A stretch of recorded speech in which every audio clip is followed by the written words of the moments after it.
Hello friends, welcome back to my channel. आज हम देखने वाले हैं एक बेहद ज़रूरी और बेसिक टॉपिक सेल और टिश्यू। तो चलिए शुरू करते। Introduction to human anatomy and physiology. Anatomy का मतलब है साइंस ऑफ बॉडी स्ट्रक्चर और फिजियोलॉजी का मतलब है science of body functions. Human body के स्ट्रक्चरल ऑर्गेनाइजेशन के 6 लेवल्स होते हैं जो इस प्रकार हैं। Chemical level. ह्यूमन एनाटॉमी और फिजियोलॉजी का सबसे छोटा यूनिट है एटम। हमारे शरीर में 26 एलिमेंट्स पाए जाते हैं, जिनमें से 4 ऑक्सीजन 65%, कार्बन 18.5%, हाइड्रोजन 9.5% और नाइट्रोजन 3.2% मिलकर बॉडी मास का लगभग 96% बनाते हैं। इन्हें मेजर एलिमेंट्स कहा जाता है। 8 एलिमेंट्स को लेजर एलिमेंट्स कहा जाता है और बाकी के 14 एलिमेंट्स को ट्रेस एलिमेंट्स कहा जाता है। जब 2 या उससे अधिक एटॉम्स आपस में जुड़ते हैं तो वे मॉलिक्यूल बनाते हैं। Cellular level. जब कई मॉलिक्यूल्स आपस में कॉम्बाइन होते हैं तो वे सेल बनाते हैं, जिसे स्ट्रक्चरल और functional unit of an organism कहा जाता है, जैसे कि मानव शरीर। Tissue level. जब एक जैसे सेल्स का ग्रुप एक स्पेसिफिक फंक्शन को परफॉर्म करने के लिए साथ में काम करता है तो उसे टिश्यू कहते हैं। Organ level. अलग अलग टिश्यूज जब आपस में जुड़कर एक स्पेसिफिक शेप और फंक्शन बनाते हैं तो उसे ऑर्गन कहा जाता है। System level. जब रिलेटेड ऑर्गन्स एक कॉमन फंक्शन के लिए साथ में काम करते हैं तो उसे सिस्टम कहा जाता है। Whole body level. जब सभी पार्ट्स और सिस्टम्स मिलकर एक साथ काम करते हैं तो वे पूरी बॉडी को कॉन्स्टिट्यूट करते हैं। Basic life process. ऐसे 6 लाइफ प्रोसेसेस हैं जो किसी जीवित ऑर्गेनिज्म को नॉन लिविंग चीज़ों से अलग करते हैं। ये प्रोसेसेस बॉडी के प्रॉपर फंक्शनिंग के लिए ज़रूरी होते हैं। आइए इन्हें डिटेल में समझते हैं। Metabolism, responsiveness, movement, growth, differentiation, reproduction. Metabolism यह शरीर में होने वाले सभी केमिकल प्रोसेसेस का सम टोटल होता है। मेटाबॉलिज्म के 2 फेजेस होते हैं। पहला कैटाबॉलिज्म, जहां कॉम्प्लेक्स मॉलिक्यूल्स को तोड़कर सिंपल मॉलिक्यूल्स में कन्वर्ट किया जाता है। दूसरा एनाबॉलिज्म, जहां सिंपल मॉलिक्यूल्स को जोड़कर कॉम्प्लेक्स मॉलिक्यूल्स बनाया जाता है। रिस्पॉन्सिवनेस यह शरीर की एबिलिटी है किसी भी एक्सटर्नल या इंटरनल चेंज को डिटेक्ट करने और उस पर रिस्पॉन्ड करने की। एग्जाम्पल के तौर पर, अगर टेम्परेचर बदलता है तो बॉडी उसका रिस्पॉन्स देती है। मूवमेंट। मूवमेंट सिर्फ बाहरी गतिविधियों जैसे वॉकिंग या रनिंग को ही नहीं, बल्कि बॉडी के अंदर के मूवमेंट्स को भी कवर करता है, जैसे सेल्स या ऑर्गन्स का मूवमेंट। ग्रोथ। ग्रोथ का मतलब है बॉडी के साइज में इंक्रीज, जो सेल्स की संख्या और साइज में बढ़ोतरी से होता है। यह सेल्स के डेवलपमेंट और टिश्यूज के रिपेयर के लिए ज़रूरी है।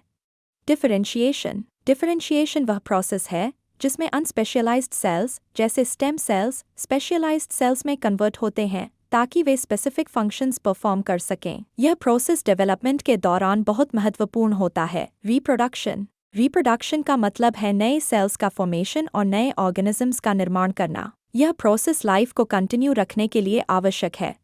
सेल।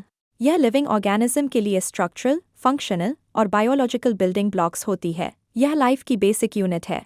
यह सबसे छोटी यूनिट है जिसमें रेप्लिकेट करने की एबिलिटी होती है। सेल शब्द लैटिन के सेल्यूला से लिया गया है, जिसका मतलब होता है छोटी रूम या छोटी स्पेस। सेल को साइटो कहते हैं।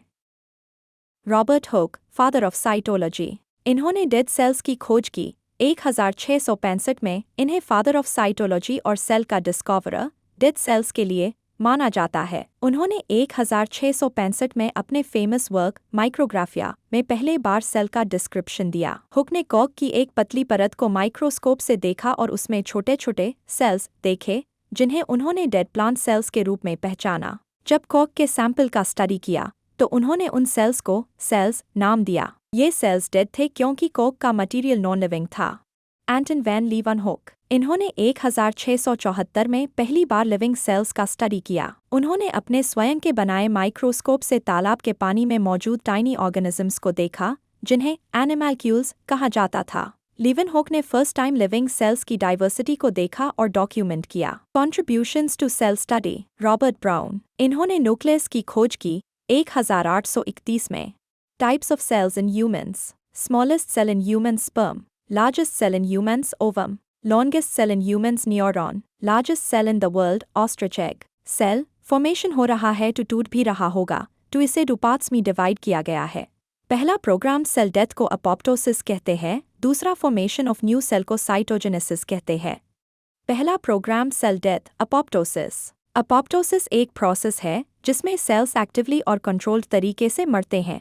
यह बॉडी में पुराने, डैमेज्ड या अनवांटेड सेल्स को हटाने में मदद करता है। अपोप्टोसिस का इम्पोर्टेंट रोल होता है विकास, डेवलपमेंट और टिश्यू होम्योस्टेसिस, टिश्यू की स्थिरता में। दूसरा, फॉर्मेशन ऑफ न्यू सेल, साइटोजेनेसिस। साइटोजेनेसिस वह प्रोसेस है जिसमें नए सेल्स का निर्माण होता है। यह प्रोसेस सेल डिवीजन के माध्यम से होता है, जैसे माइटोसिस और मियोसिस।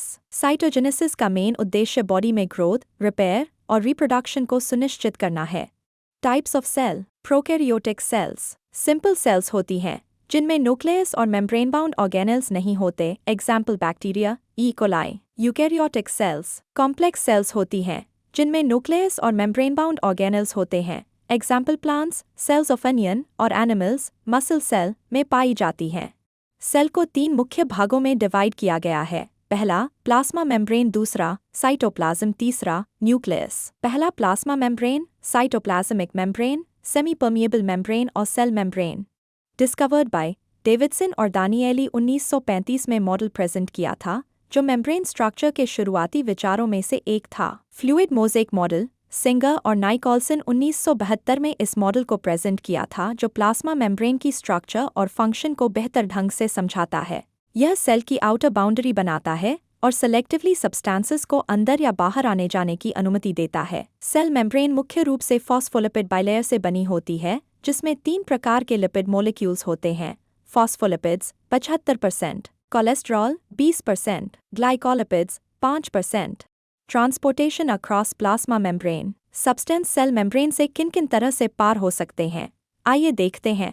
पहला, active process. Active process further divided है 2 पार्ट्स में। पहला, पंप जो कि फर्दर डिवाइडेड है 2 पार्ट्स में, प्राइमरी, सेकेंडरी। दूसरा, वेसिकल ये भी फर्दर डिवाइड है 2 पार्ट्स में, एक्सोसिटोसिस। एंडोसिटोसिस ये भी फर्दर डिवाइडेड है 3 पार्ट्स में, पिनोसाइटोसिस। Phagocytosis, receptor mediated. दूसरा, passive process. Passive process further divided है 3 पार्ट्स में। पहला, सिंपल डिफ्यूजन, दूसरा, फैसिलिटेटेड डिफ्यूजन, तीसरा, osmosis.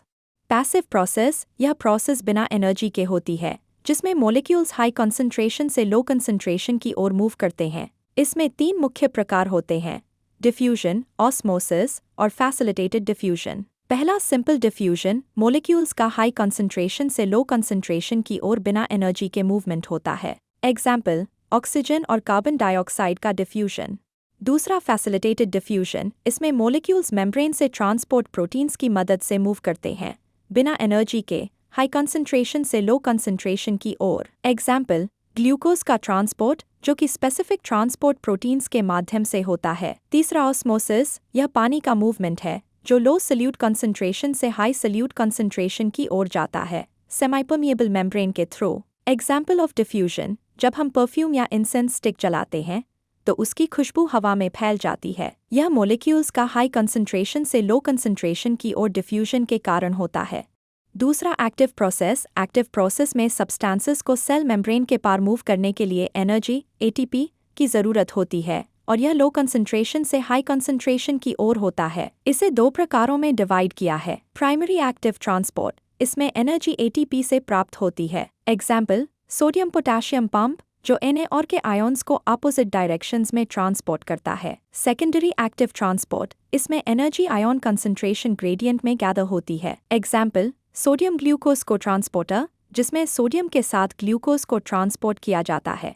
Transportation of substance pump, यह प्रोटीन्स होते हैं जो आयन्स या मॉलिक्यूल्स को अगेंस्ट कंसंट्रेशन ग्रेडियंट ट्रांसपोर्ट करने के लिए एटीपी का उपयोग करते हैं, जैसे प्रोटॉन पंप। वेसिकुलर ट्रांसपोर्ट, इसमें लार्ज मॉलिक्यूल्स वेसिकल्स के द्वारा ट्रांसपोर्ट होते हैं, जैसे एंडोसाइटोसिस और एक्सोसिटोसिस प्रोसेसेस। एक्सोसिटोसिस, इस प्रोसेस में सेल अपने अंदर की लार्ज मॉलिक्यूल्स को वेसिकल्स के जरिए बाहर रिलीज करता है। एंडोसाइटोसिस, इसमें सेल बाहरी सब्सटेंसेस को वेसिकल में रैप करके अंदर लाता है। इसमें 2 प्रकार होते हैं, पिनोसाइटोसिस और फैगोसाइटोसिस।